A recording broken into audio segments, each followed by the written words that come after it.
The sun was warm over the meadow of moss.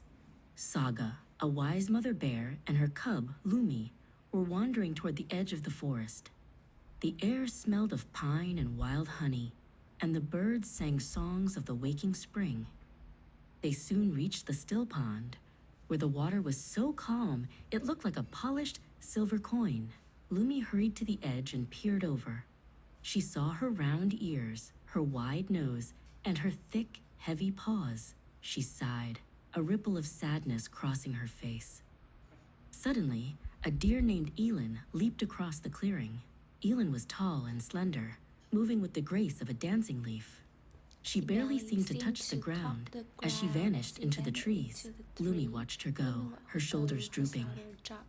"I wish I looked like that," Lumi whispered to the water. "I am too big and too fuzzy. I am not graceful at all." Lumi tried to stand on the very tips of her claws, hoping to feel light and airy, but she felt as heavy as a mountain. Saga walked over and sat beside her daughter, her presence as steady as an old oak tree. She didn't laugh at Lumi's wobbling. Instead, she gently nudged Lumi's shoulder with her nose, bringing the cub back to the solid ground. "Why do you try to walk like the wind, little one?" Saga asked softly. "When you were born to be as steady as the earth, look again into the water, but look past the fur and the claws."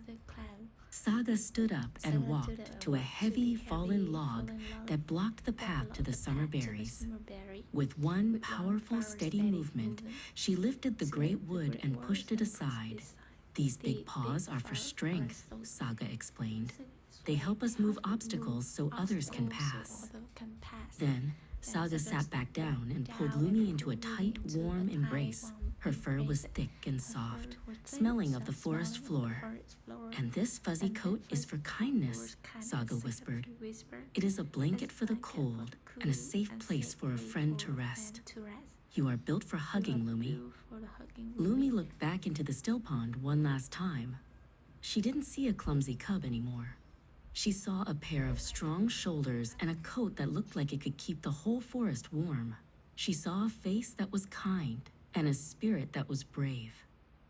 Lumi skipped back to Saga's side, her steps heavy, loud, and sure. She didn't want to be a deer anymore. She was a bear, and she realized that being strong and soft was its own kind of grace. Together, they disappeared into the green woods.